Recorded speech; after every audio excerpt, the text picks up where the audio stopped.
اللہ کے حبیب صلی اللہ تعالیٰ علیہ وسلم کے چہرے اقدس پر ایک ظالم کافر نے لوہے کی ٹوپی سے مار دیا. لوہے کی ٹوپی ہوتی تھی جو جنگوں میں پہنی جاتی تھی, وہ پھینکا. رسول کریم صلی اللہ علیہ وسلم کے چہرے پاک پر وہ آ کر لگی. اس کے 2 دانت تھے لوہے کے, وہ سیدھے حضور اکرم صلی اللہ تعالیٰ علیہ وسلم کے رخساروں سے, گال میں سے اندر داخل ہو کر کے دانتوں میں چلے گئے, اور وہ لوہے کی خود نکل نہیں رہی تھی. وہ دانت جو تھے وہ نہیں نکل رہی تھی, کاڑیاں جس سے دانت ہل گئے تھے.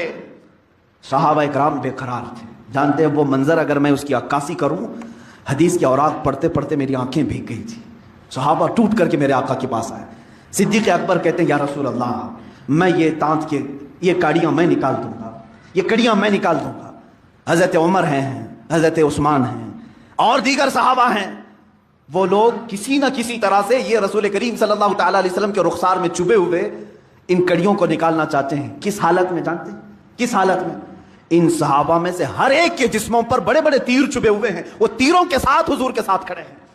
کسی کو اپنے جسم کا تیر نکالنے کی فکر نہیں, رخسار رسول پر لگی ہوئی کڑیاں نکالنے میں وہ بے قرار ہیں.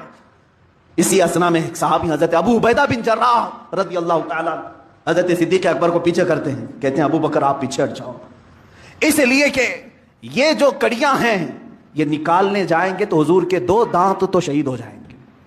حضور کے 2 دانت شہید ہو جائیں گے.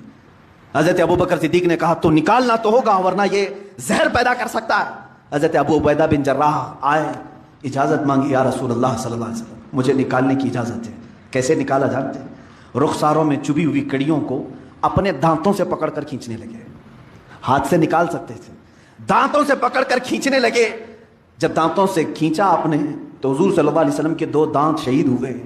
ساتھ ہی حضرت ابو عبیدہ بن جراح کے 4 دانت ٹوٹ گئے. ان کے دانت ٹوٹ گئے.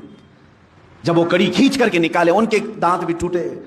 اس کے بعد وہ کھڑے ہو کر کے مسکراتے ہیں, کہتے ہیں ابو بکر میں نے آپ کو صرف پیچھے اس لیے ہٹایا کہ ہاتھ سے نکالتے تو ہمارے ہاتھ کو تو کچھ نہیں ہوتا لیکن رسول پاک کے دانت شہید ہو جاتے ہیں.